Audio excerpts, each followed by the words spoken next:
recording on Teams. Good to go. Did. Okay. Welcome, everyone. I'd like to note a couple amendments to the agenda. What was line item 1 has been struck because the election of officers has occurred. What was item 4 has been withdrawn. I believe that's it for my red lines. Is that correct? With item 4 was the sketch public hearing for Pinewood Manor Incorporated. That application has been withdrawn. So we have in attendance tonight, David Raphael and myself, Dustin Bruce, are present in the room, and we have John Schumacher, John Mangan, and Tom Furlan present through Teams for commissioners. And staff is all present as well. Awiso is virtual, correct. Okay. So, before we roll into public comments, I'd like to ask anyone who's going to offer any comment this evening, whether you're online or here in the room, to please swear that any testimony you present this evening will be truthful to the best of your abilities. Thank you. The 881-4305 phone number is back. Could you identify yourself, please? Steve Morris. I live at 36 Hagen Drive. Thank you. Thank you. So, back to. All right. First item on our agenda is public comment. Does anyone either online or in the room want to offer any comments of the Planning Commission for items that are not on the agenda, or any items that are related, and questions, comments related to the consent agenda item, which will be our next item? Yes, Sharon. I just article on line 20 at the clerk. I added the C, and on line 36 was changed to 553 acres instead of 583. So just a couple of corrections. Thank you, David Raphael. Commissioners, any questions or comments regarding the consent agenda? I've got a question. I don't know that it matters, but there used to be a well that was an issue and not on the right property. Does this resolve that well issue also? That was Tom, for the record. Yes, Tom Berlin. I was not aware of an issue about a well, so I guess I would ask to maybe speak to the Patrick Leclerc is present. Oh, okay. Because I was going to say, if you look at the plat that was provided, the well is identified on the 0.29 acres that's transferring over to the other parcel. Oh, okay, I didn't see it. Thanks. I don't know if that addresses your question, but it is identified. Yeah, okay. Any other questions or comments? Hearing none, we'll move on to the consent agenda itself. I'll move approval of the consent agenda for Linda Leclerc and Chris and Elizabeth Krantz for proposal to conveyance of 0.29 acres from 1 Leclerc Woods to 15 Lemoore Road, tax map 73, parcels 1-17 and 1-14. Staff report as written, approval letter as written with Sharon's 2 changes. I'll second that. Second. Okay, seconded by Shu. Moved by David, seconded by Shu. All those in favor? Aye. Aye. Opposed? Motion carries 5-0. Sharon, I just want to know, you had another phone number come in. I have someone who attended with the phone number 318-3300. If you could identify yourself, please.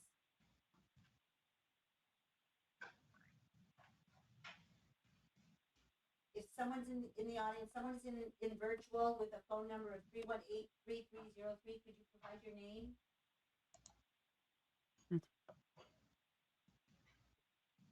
So if we don't have an identified member or person, do we retain that caller? I think if they just hung up. There we go. Okay, that's just a question maybe for the future, since we're looking to have attendance. If we don't have an identified caller, do we retain that line, or do we disconnect from the meeting? Yeah, I mean, you couldn't attend a public meeting anonymously. Right. Well, some people don't sign in. I kind of look at it the same way. If they spoke, they would have Okay. to sign. Okay. Did we look at it? All right. Then moving on to, oops, let me kill this. Put this one down. Moving on to the next item on our agenda. David? So, I want to give the applicant and/or the planning commission the opportunity to boot me on this one. As you know, Dan, I do own Jericho Mini Storage, which is in Jericho. Mhm. I have sat on other self-storage applications. I feel like I can be impartial, but if the applicant desires for me to recuse myself, I'm more than happy to do that. Same with planning commission members. Sure. Yeah, I think we're okay with you staying on. So note that thank you for bringing that up, and we have acceptance from the applicant. That's all right. And commissioners, no concerns.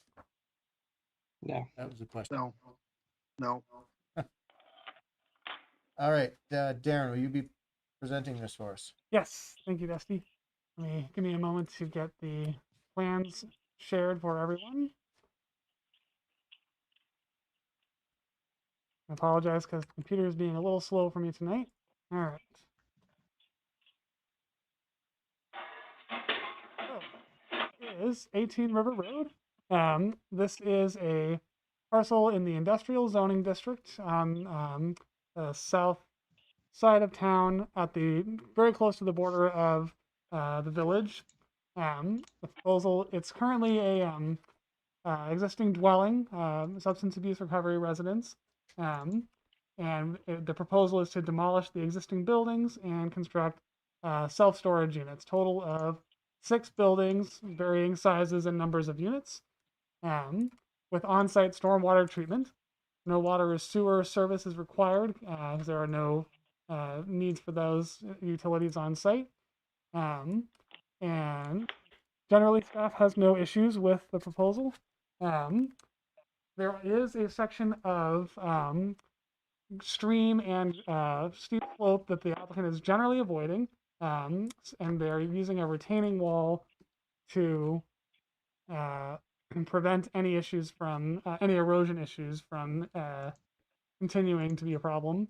And then there is an existing area of erosion that will be remedied as part of the construction of the stormwater pond.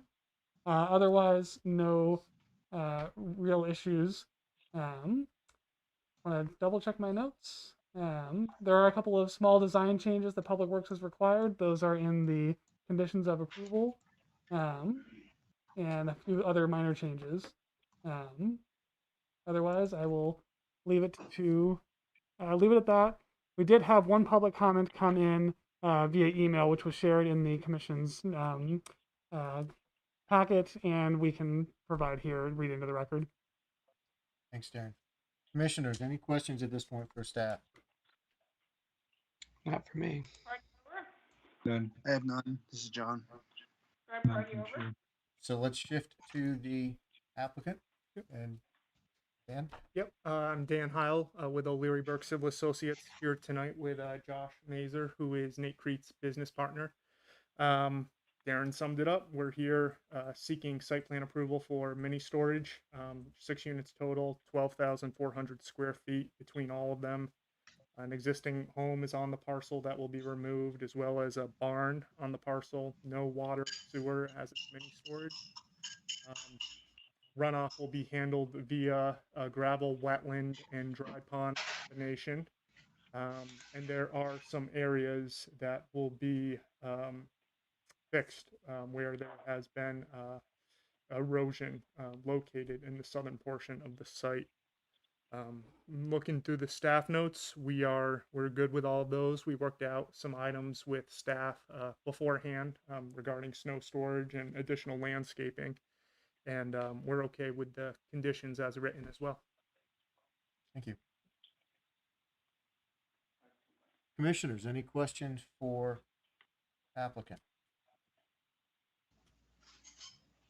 You guys Not for me. lunch tonight. All right. Can I get a motion to open the public hearing? I move we open the public hearing. Moved by Second. David, seconded by John. Pick one. All those in favor? Aye. Aye. Opposed? Motion carries 5-0. Public hearing is open. If anyone has any comments they would like to offer on this is the time. Darren, do we want to input the question from the public or the comment from the public at this point? Make sure I've got that pulled up.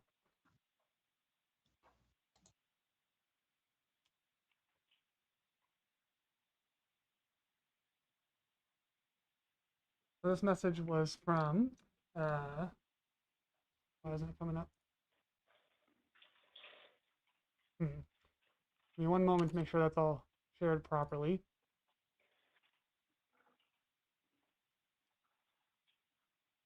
Wasn't in that one, so let me share it from here.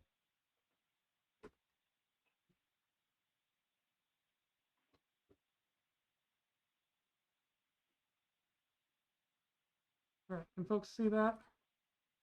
Yep. Great. So this is from Cecilia Polanski, to whom this may concern. I am not able to attend the September 23rd meeting concerning development of 18 River Road.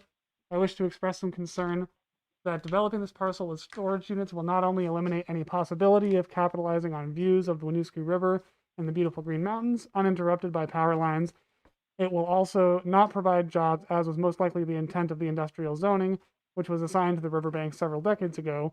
Why does any storage unit facility get placed along a scenic river? The site review states open space.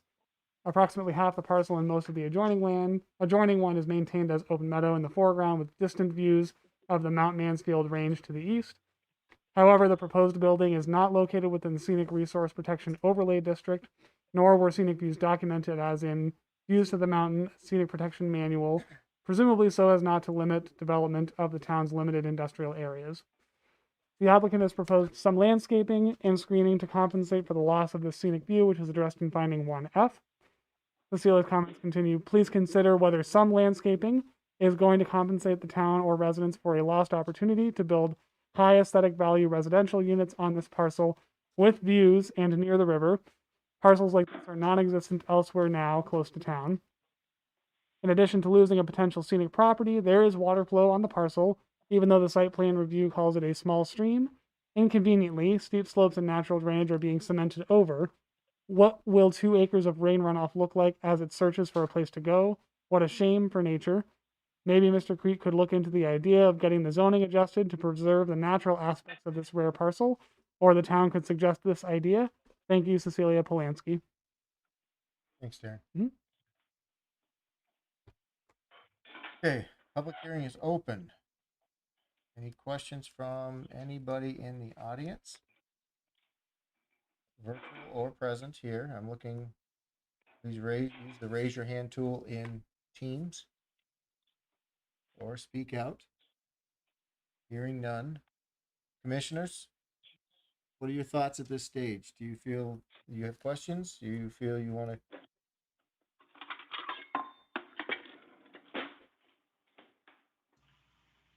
All the light fixtures are full cutoff.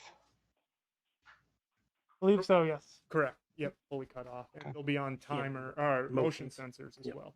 Yeah, I saw that. Okay, thanks. Let's go around the virtual room. John Mangan, what are your thoughts? I guess, and I don't have really any major concerns about this. In regard to the letter that was just read, I'm a little bit confused because the scenic view to me is to the south. I don't see how it's going to be blocked, but it doesn't make a lot of sense to me. I drive by that area all the time, and you have Global Foundries right there. You have Twin Craft. There's not a whole lot. I think it's kind of ideal suited for this. So that's really my only comment. Okay, thank you. Shu. Yeah, I ditto to what John said. I mean, I actually appreciate this letter, and I appreciate the thoughts about preserving this sort of thing. But honestly, there's nothing in our regs that allows us to do something to fix that issue. So we need to preserve that industrial land, and I also think that often when you travel down a river into a town, this is what it looks like. That's all I got to say. Tom, did you have anything else you want to add? Nope, I'm all set. Thank you. David, yourself? Good. Okay. Hearing none, I would entertain a motion to close the public hearing. So moved. Second, Second? John Mang. I'll second it. Looks like Shoot. Shu that time. Yeah. We've moved by David, seconded by Shu. All those in favor of closing the public hearing? Aye. Aye. Opposed? Motion carries 5-0. Public hearing is closed. Any further discussion, gentlemen? Or is anyone prepared to make a motion?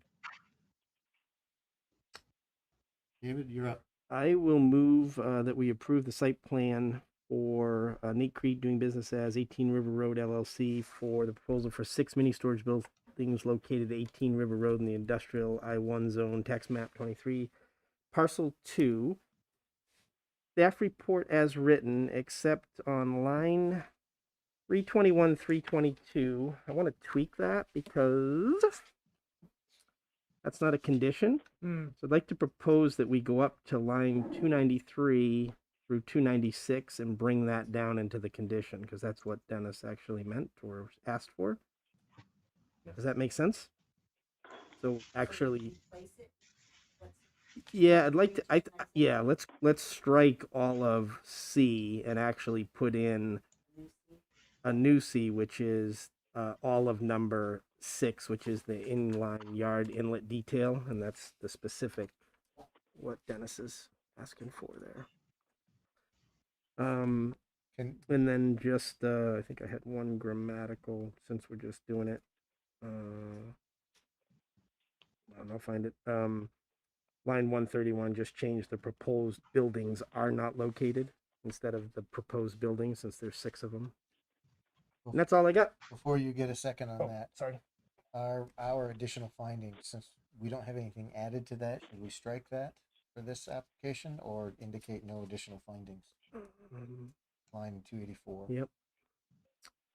Yeah, we could add just a line in there that the planning commission added no additional findings during it. So we have consistency and Yeah. not an open bullet. I agree. Does anyone want to second David's motion?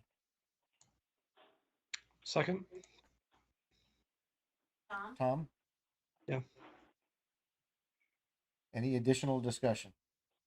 All those in favor signify by saying aye. Aye. Aye. Opposed? Motion carries 5-0. Thank you. Thanks, Dan. Okay. Thank you, Josh. Yep, thanks.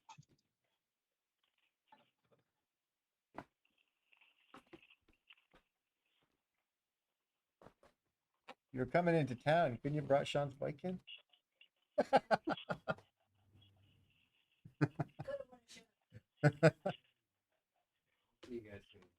Yeah. Okay.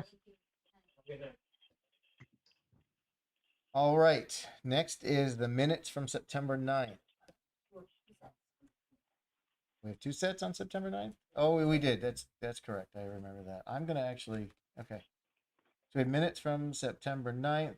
We have 2 minutes. We have minutes from the site visit and minutes from the regular meeting. So can I have a motion for the minutes on the site inspection? I move we approve the minutes for the site inspection of September 9th, 2021. We have a second? By Shu. Oh. I'll second them. So does anyone want to offer comment on offer any changes on the minutes as written and as presented? The only thing I'd say is on the site visit one, you have me listed as present. I was just gonna say that too. Thank you. I know you were talking about putting a comment in there that I visited with Darren. I don't know. I don't care if you put that in because I put that on the other ones, but I think that's reflected in the other minutes because Yeah. you mentioned it during the meeting. yeah. So go ahead and just take me out of the present. All those in favor of the minutes as presented and amended? Aye. Aye. Aye. Aye. Opposed? Motion carries 5-0.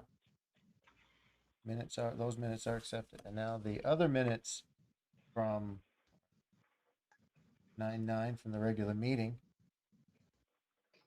We have a motion for the minutes from September 9th, Planning Commission meeting. I move acceptance of the minutes from September 9th. Can I get a second? I'll second. I got 3 seconds. I withdraw my, I heard Tom. Tom, we'll go with Tom. I heard him too. Does anyone want to offer any amendments to the minutes as written? Hearing none. All in favor signify by saying aye. Aye. aye. Aye. Opposed? Minutes carried. So now we are going to have a letter to sign. Yep, and so if do you want, can two of you stop in tomorrow, or should we just have Dina send it around? You're happy to? I I'm can gonna be- stop in. Hang on. Let him answer. I can stop in. John, you can. John Mangan and Tom, do you have the option to stop in tomorrow to sign? I cannot. Yes. So it looks like, So we'll leave it on the draft table? Okay. so let's get to other business. So, Aaron Solar, Yep. Do you want to take this one? No. Okay. Let me just get everything pulled up. Well, I have one quick thing before you get into zoning, Darren. I think we said solar, but go ahead, Elisa. Oh, solar, okay. Okay, Microphone's working. yeah, this is just quick. It's just a housing commission update. The housing commission will be presenting a draft of their work on inclusionary zoning to the joint select board trustees on their in their October meeting. If they have a second meeting, it's a second meeting, it's late in the month. Would you like to see a draft of that? Your representative, Ned Daly, has been at the meetings, and Ned's not here tonight, so he can't speak to it, but he's been working with the Housing Commission and with Patrick Sheld from the village on just a draft IZ information session, essentially, blessing session for the work of the Housing Commission on this. We want to see it. I mean, it's before it goes in. I mean, we're not going to weigh on it. So, right? I mean, No, but I mean, it'd be just- to see it as part of our ongoing planning. Yeah. yeah, I think that you'd like it, and I think that, you know, the Housing Commission actually wants to come to present more to other boards and committees, and so we will talk to them at their next meeting and ask when they're available to give you the presentation. That sounds good. And a quick note that they're also working on a housing trust fund proposal. The goal is very similar: present an overview to the select board before they start in earnest. But they can present that to you as well, although it's less directly related to planning and zoning. Okay. Good. Darren, you're up. Yep. 5 different places to look now. So, Hana Lane Solar has proposed a solar carport. You've seen this site plan application before for a 8-unit addition to an existing 4-unit dwelling just off of Center Road, across from Sunset Drive, almost. They're now doing their net metering application with the Public Utilities Commission to actually put the carport in. So you can see on the site plan here, this is the actual dwelling. These are where the solar panels and carport and parking are going to go. Wanted to notify you. Staff have not have no issues with it as long as they follow the site plan that it was approved by the Planning Commission and setbacks and all that. Yep. Okay. That's it for that one. So now we want to move into zoning regulations discussions. Sure, you got an update for us? What are we at with it? Yes. So let me again try to get everything queued up here. We staff worked on a couple of the quick fixes that needed to happen in the zoning. Most of these are statutory. Some of them are fixing some errors or inconsistencies.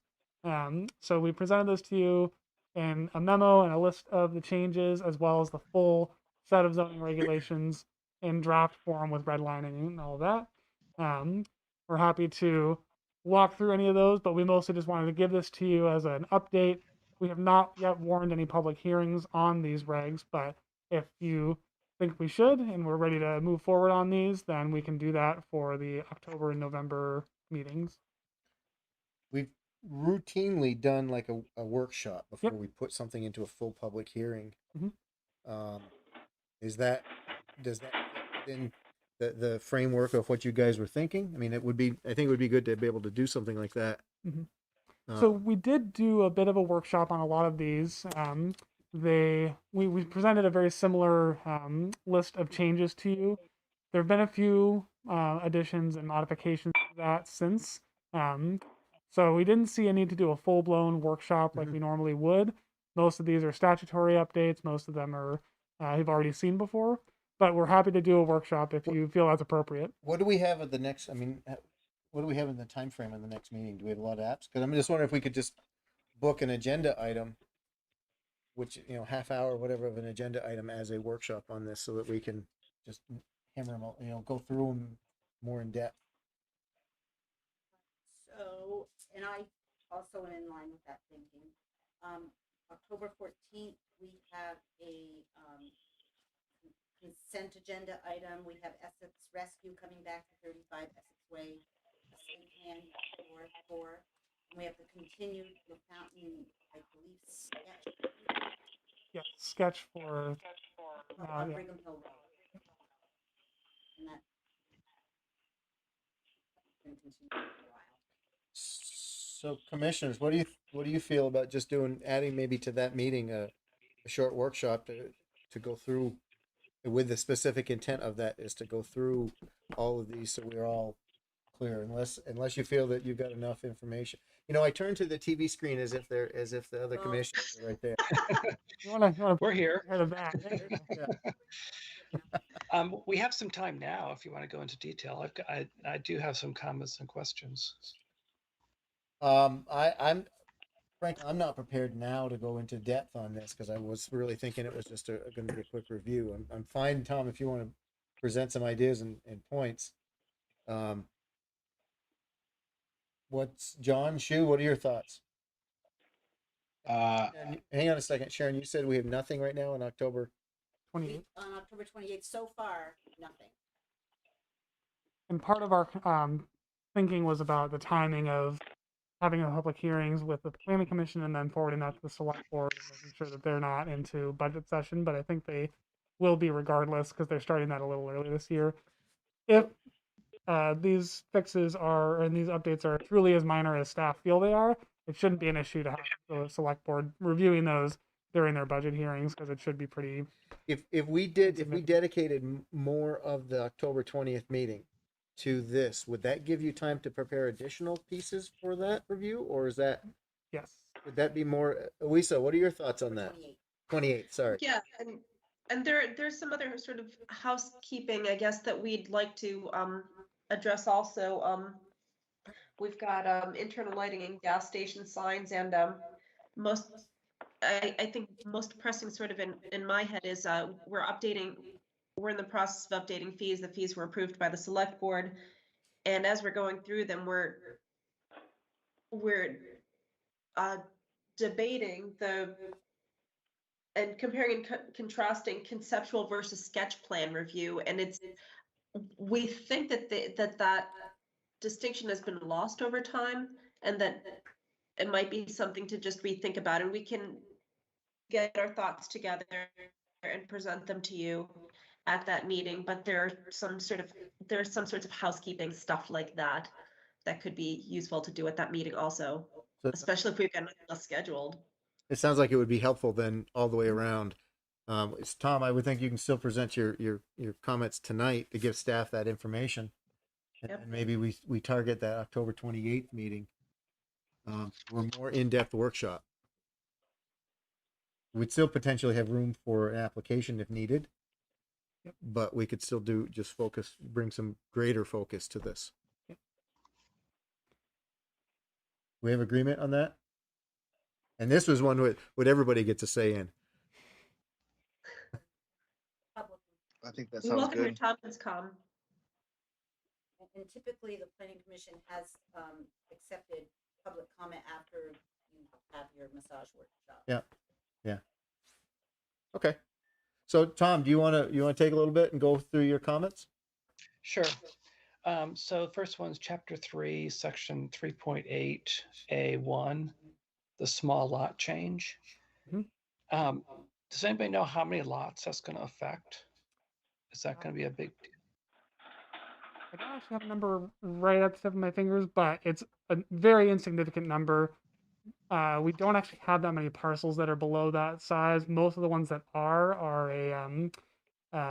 just for the town's like stormwater and sewer infrastructure. I don't believe there's any privately owned lots that fall within that. Okay, and There's only a couple of them. okay, and can people create small lots now, or is that these are only existing lots? These are only pre-existing non-conforming lots, Okay. and it's extending a additional development potential without the requirement to merge it into another lot. If there's an existing small lot less than an eighth of an acre or more, or less than 40 feet in any dimension, it says, okay, if you can fit a house on it and it's got water and sewer service, go for it. But I don't think we have any. Okay. Chapter 5, G.5.G, the 30-foot high light poles. Mm-hmm. We've allowed those in the past because it seemed like it was less light, less poles, less energy. Yes. And so go ahead. Where did the change come from? What's driving the change to disallow those? So I believe that it's not disallowing them because there's repetitive language in that section. And let me pull this up so we can all look at it and make sure I did this right, because it's quite possible I didn't. Just get to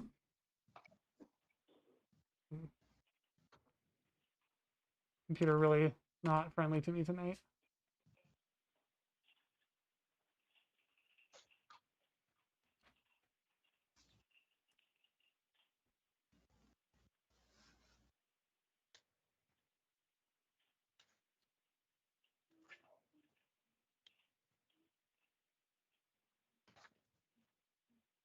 See if I can get up here. Oh yeah.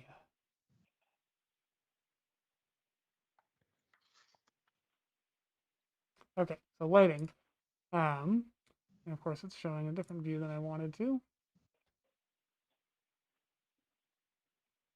So the goal here was to try and reorganize this section, partly because there was some repetitiveness and some disorganization. But the idea was I took the objectives and consolidated them into one section, the requirements for a lighting plan and consolidated them into one section. And then when we get into the waivers part of things, so here we go. Parking lot lights, it has a normal limit of 22 height, 15 feet if next to a residential district, but you can still allow them up to 30 feet. So later in here, there's another separate section talking about allowing them up to 30 feet if it's necessary for energy conservation. So I took some of that language into the previous section. I see. Okay. All right. Thanks. Yep. Sorry about that. Okay. And then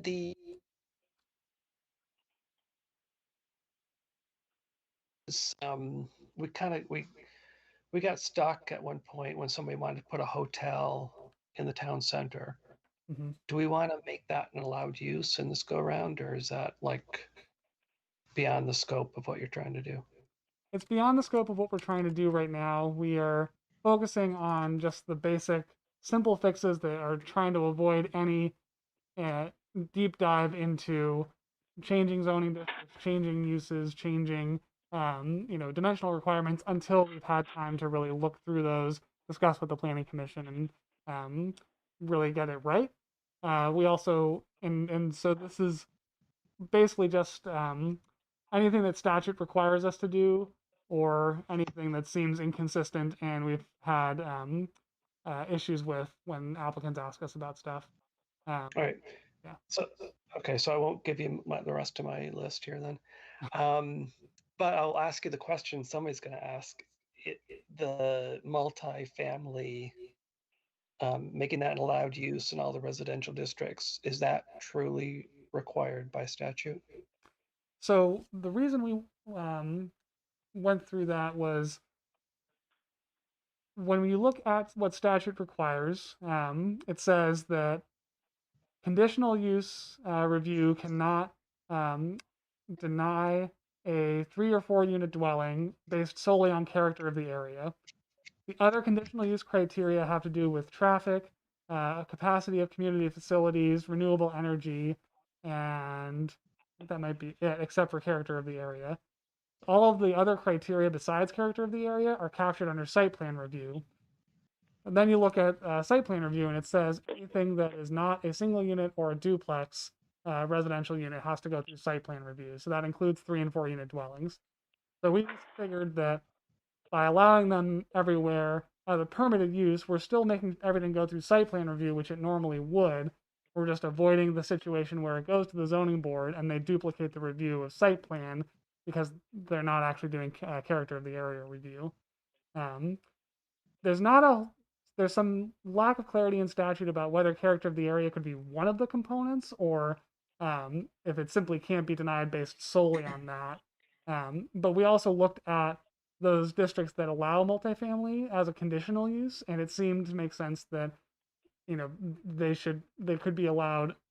They fit the character of the area. We're certainly open to discussing that more if you want to pause that change until we've had more review. But the goal was to try and eliminate any situation where the town could deny a multifamily of 3 or 4 units based on character of the area alone. Okay, it seems like that's going to be very controversial. So we just have to be able to explain clearly why it's required. Yeah. And Right, and there are other, sorry. I was going to go off on about why the law was passed, but I don't actually need to go to that level of detail tonight. No, that's fine. And there are usually other dimensional requirements that restrict what can be done on a certain parcel. So it's not as though it would just be a free for all for 3 and 4 units. Mm-hmm. Okay. Tom, anything else? No, I think I'm good for now. Okay. So let's plan on having thank you for having this much. I mean, this is what we've been asking for. So thank you. Let's target the 28th for a more full workshop. If we have applications that you want to put on there, I would think we can do both, but you guys can use your discretion on that. It might be good to invite the zoning board to this as well. Did tell them at their last hearing to keep their eyes on it and that I would keep them Okay. informed. So I don't want to lose them on this. Anything else on the updates at this stage?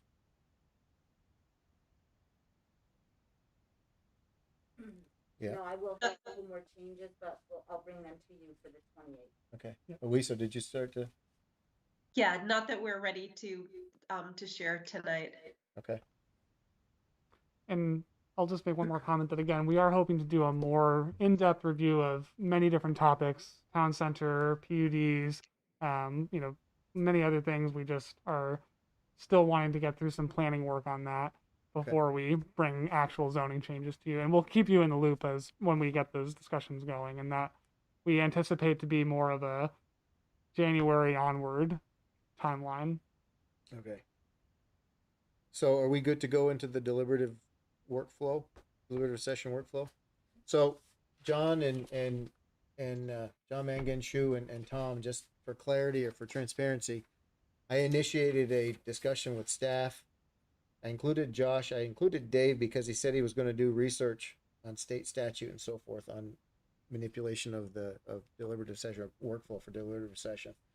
And I put out a proposed workflow that they shot through full of holes, appropriately so.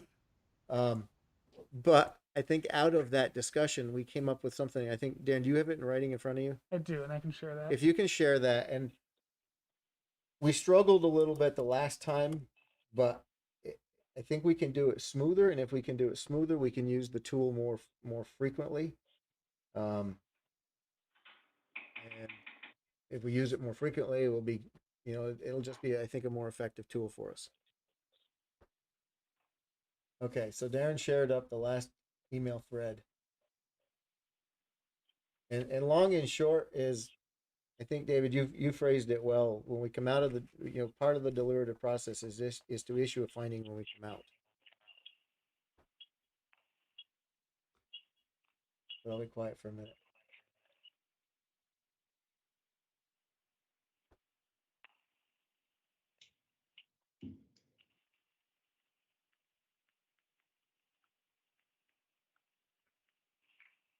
And if you did operate that way, I'm assuming you would close the public hearing before you went in. I think that's what we talk, right? Yeah, this is what we need to chat about.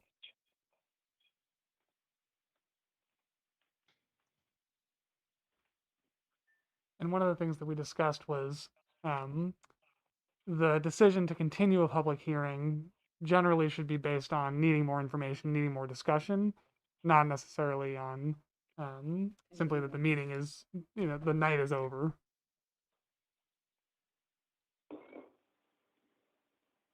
So the challenge we had last time was how do we shift from public hearing to deliberative? And I think that's what we're trying to outline, is to give us a path to do and use consistently. In my mind, we would have a standing item on our agenda for any deliberative sessions that we choose to go into as a result of the applications that night. And anytime we move to go into deliberative session, we would do it at the end of the regular business meeting. And we would then go through the rest of the agenda, including minutes and business, and then go into the various deliberative sessions. Whether we do one or multiple, I mean, I wouldn't think we would routinely need more than one night, but theoretically we could. So, Go ahead, Tom. I'm sorry. So, if you close the public hearing, then go into a deliberative session, you come out, you have to reopen the public hearing? No, we would. I think in this case, if we close the public hearing, we go into deliberative, we come out of deliberative, and we issue a decision, and it would be approve, deny. And if we can't get to something in deliberative, then we might have to go back to public hearing. But the intent of the deliberative session would be to make a decision. Come out of it with a decision. Right. I'm just looking at the second bullet of the last section there. It says, if already in closed session, return to open public session for minute-taking purposes. And the distinction there, Tom, is that so you can deliberate in public, which you typically do. This would be if you wanted a closed deliberative session, just PC and staff, to discuss something sensitive, and you don't necessarily have to close the public hearing in order to do that. You can continue it or leave it open. But the idea is that logistically, we want to have those private, closed deliberative sessions at the end of the night so the public isn't hanging around waiting for you to come out of them. And I think as it might be that our process is, if we decide that we're going into deliberative, we close the public hearing. And if we decide, if we don't think we have enough information, then we have an opportunity to continue the public hearing for acquiring more info. Yep. Remind us, Sharon, that what starts the clock? The public hearing closed, when you close the public hearing, That clock starts would the, start. and that's the 30 or 45 day to Yeah. issue a 45? decision I think it's before 45. it's deemed approved by default. Right. So if we needed more time, what we would have to do is come out of a private deliberative, open the public hearing and could then continue the application so that clock freezes. Right, But- so honestly, there, you don't really need to close it, you could come out and immediately close the public hearing. And then immediately put your motion. Challenge with that is it gives the public the perception that we're going to come back out and it's still open and they would have an Well, opportunity to talk. But you could tell them Yeah. when you're going in, just saying, we're leaving it open in case we have more questions as a result of our session. Our intention is to come out, close the public hearing, and put a motion on the table. And Because you're never gonna have perfection, no matter Yeah. how. Yeah. No, but we should. What we're looking for is consistency. Yeah, because this seems a little bit more. Right. So I would, the reason to close the public hearing is people would tend to leave and say, okay, we'll call tomorrow. But if you're clear with your instruction that we're leaving it open only for the purposes of indecision of the planning commission, not for additional public comment, everybody, this is your last chance. Do you, any more comments you want to make? I have, So either way work, Yeah. it's just a matter of emotion. So And once you close the public hearing, I don't know that there is anything in statute that allows you to reopen it. I think that might be dicey legal grounds, and we've been told in the past that if it's been closed and you reopened it, the applicant might be able to make a case to say, well, you closed it and it's deemed approved 45 days later, whether you reopened it or not. And That's then- what I think we'd want to avoid. We can get a legal opinion if you want to really. I think we might have a legal opinion in the archives for that because Yeah. we've done that. we in the we have past done that years in the a lot. past. So Not- I mean, early. so not to ignore the guys that are on the big screen to our left. What are your thoughts, Shu? John and Tom. How, I mean, in general, this was put out as a proposal for a workflow that we could replicate over and over again as needed. Obviously, there's nothing is going to be exactly the same anytime we do it because that's just the nature of the beast. But we theoretically could take something like this and put it into our operating procedures so we actually have something, and we can do that at any point in time. We can have something that we can refer to out with that it. describes how we're going to apply deliberative sessions. That was sort of my hope as a come out of this and why we would discuss it tonight.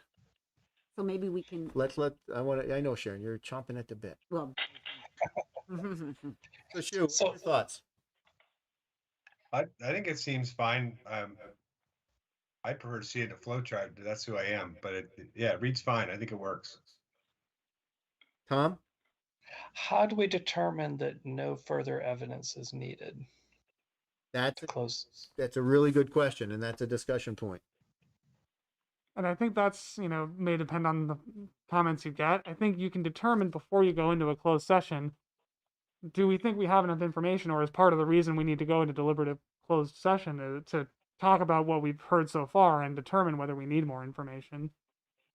They sound like they're being. It's just, to me, it just seems cleaner to leave it open, providing, you won't know until you have a flavor already. Right. So When you go in. if we leave it open, and part of our flow is that we close it when we come out, Mhm. unless we need more information. That's something we could do every single time. There's no need for an exception at that point. Right. Right.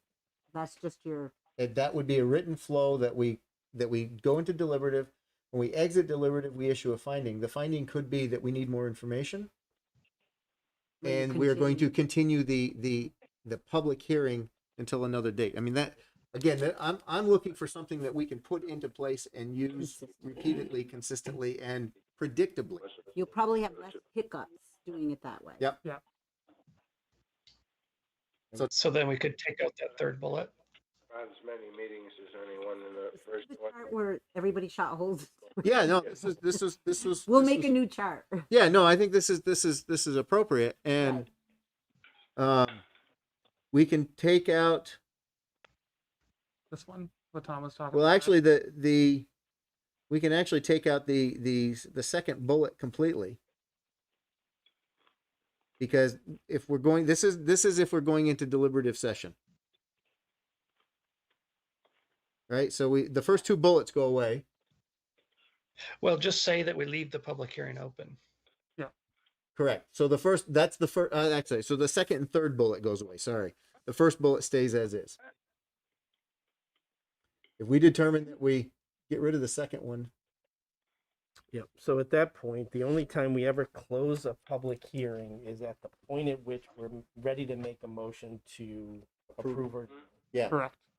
That's pretty clean. Yeah, that's just and that's consistent, consistent. over and over and over. Start with that motion, everyone signs off, then move to a motion to. Go into deliberative session at the end of the meeting. No, I'm I talking see what about. you mean. I'm talking about at the very end of the process where the PC's ready to take action. They would first start by closing the public hearing, then move a motion to either approve or deny the.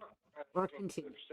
So I think, We're talking about, in I how could a you point get had better? been made Like, earlier that when we exit deliberative session, drunk we should drive find it. at a politics Well, convention. we determine a finding in deliberative session, What's- such as we support the staff report as written or whatever, Mhm. and we come out of deliberative session, like people, these weird We- points of view about. finding. So we would then read that into the record. Yep. Close the public hearing, or close the public hearing first, Depending. and then either continue or take action on the application.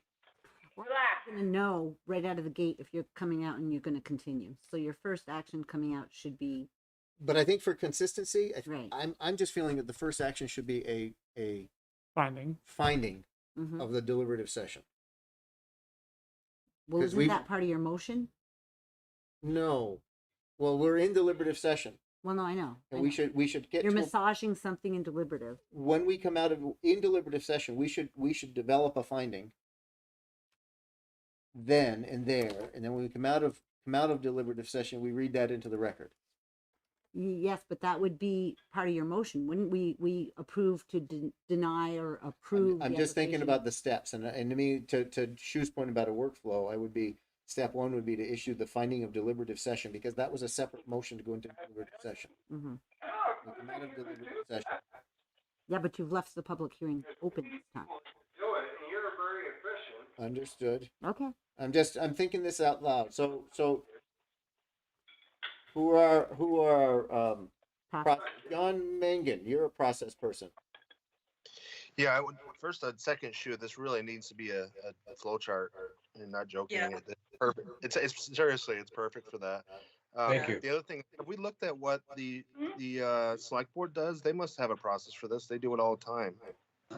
They do executive session, but they don't do deliberative session. That's a bit of a special case.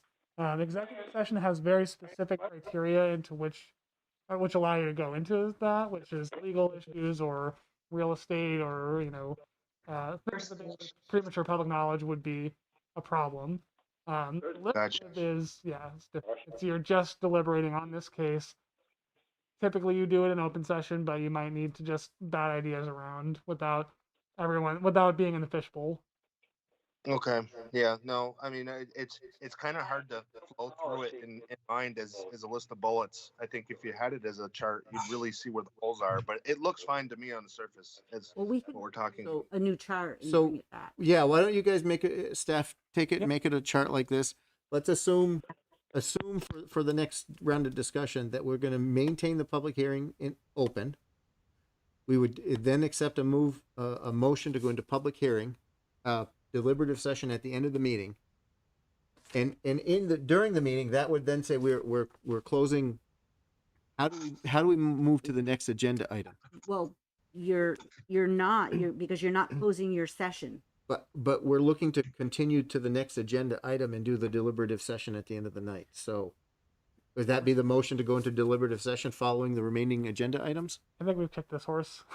Dead? Okay. Yeah, Do a let's flow chart and see what it looks Yeah. like and go from Just there. I just want to read this though because this is some of the stuff I circulated. So this is from the VLCT. So it's a Q&A on this kind of stuff. So the only time you can go into deliberative is if you've held the quasi-judicial hearing, which we have. So the question is, do we have to come out of deliberative session in order to adopt a decision? And the answer is generally no. The law allows a public body to make a decision in deliberative session so long as the decision is issued in writing and the writing is a public record. This means that after the public body has heard all of the evidence in a hearing, it may adjourn the public portion of the hearing, privately discuss and determine the merits of the case, and then circulate drafts of an opinion for comment and approval prior to issuing its formal written decision. That's how I know Williston used to do it. they would go closed, and you wouldn't hear until they issued the written. Right. I I don't mean, know and a lot of Right. people do that. Burlington, I think, takes the hearing this night and has a different night for Right. their hearing. Yeah, well, For it the allows you to deliberative. chew on the merits and then say, I mean, if staff is going to be the one writing the decision, it allows you to do the findings, document them all, and everyone chews on it, puts their touch to Can- it, and then issues a formal. Are, That might be a bit formal for us, but are we able, and this is okay, another out there, You the horse is down, but not dead yet. Are we Still able to, kicking. are we able to continue a deliberative? We get into the situation where we feel we want. No, No. okay, so that's, You would need to close and then reopen it at your next meeting. Okay. yeah, you'd end up continuing the application, which would then allow you to deliberate again. okay. So let's consider the horse Do the flow chart. in pain, and what's the flow chart? Yeah. Yeah. Darren, quit laughing.